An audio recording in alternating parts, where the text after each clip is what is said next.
Bueno, vamos a hacer la primera pregunta. La primera pregunta es sobre el título de la obra. ¿Por qué Open? ¿Por qué espacio, tiempo e información? ¿Y por qué teoría e historia de un cambio? Pues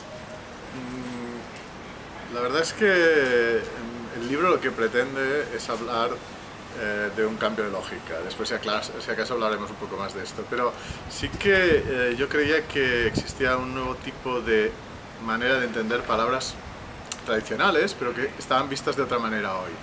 Palabra como forma, palabra como orden, palabra como organización, palabra como estructura, hoy se declinaban de otra manera. Y esto no era una aventura de una persona, era una aventura colectiva de toda una generación de ideas, no de edad, una generación de ideas, de conceptos. Entonces, ¿qué había detrás? A mí la palabra open, de hecho, es la síntesis de un primer título que se llama Lógica Abierta. Y la palabra abierta, o la palabra open, de alguna manera, es una palabra fantástica. Es una palabra multiuso, es una palabra que tiene una orientación clara, pero no quiere decir muchas cosas. Quiere decir, por ejemplo, no concluso, no acabado. Quiere decir no cerrado. Quiere decir también indeterminado.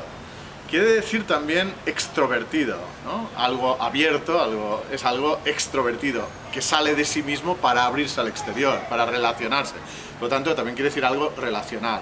Y en último caso quiere decir algo optimista, algo abierto es algo optimista, algo empático.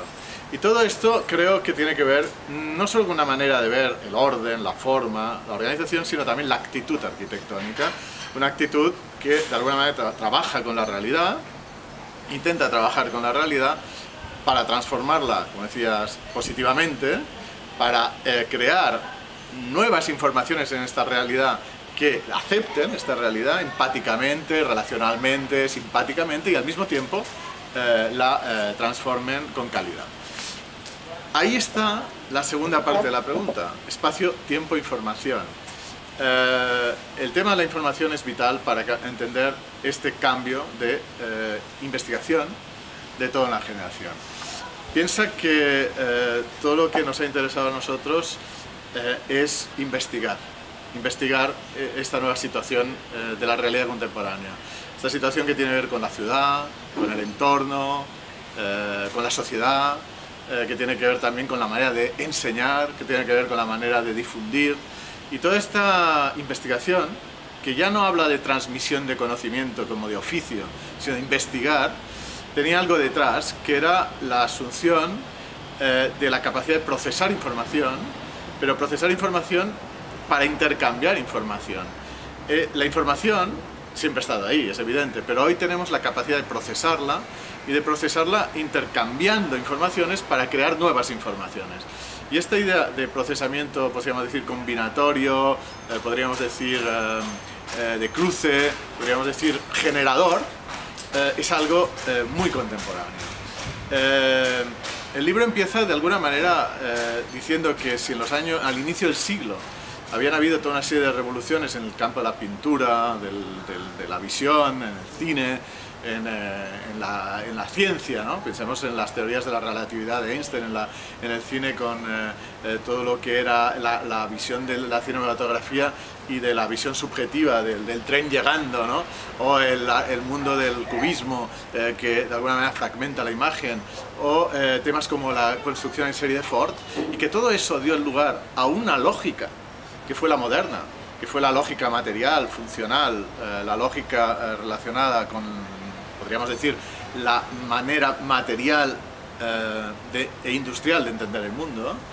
Hoy, en los años 60, hubieron una serie de cambios fundamentales, como fueron la llegada no solo de la televisión, sino también los primeros intentos de trabajar con los ordenadores en pantallas. Esta idea de visión multicapa de la realidad que no tenía la lógica anterior, ¿no? La idea de las lógicas científicas de la complejidad, los fractales, los sistemas dinámicos, todo el trabajo también con la capacidad de transformación de biogenética. Todo este background que tenía que ver con la ciencia, pero también con la producción y también con el arte, el land art, la capacidad, por lo tanto, de en un paisaje crear nuevas capas de información.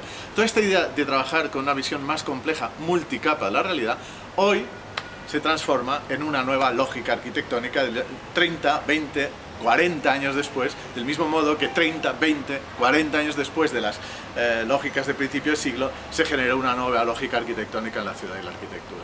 Este cambio, esta relación espacio-tiempo, que es lo que explicó Gideon respecto a la primera transformación, más información, que es lo que yo intento explicar, explica el libro.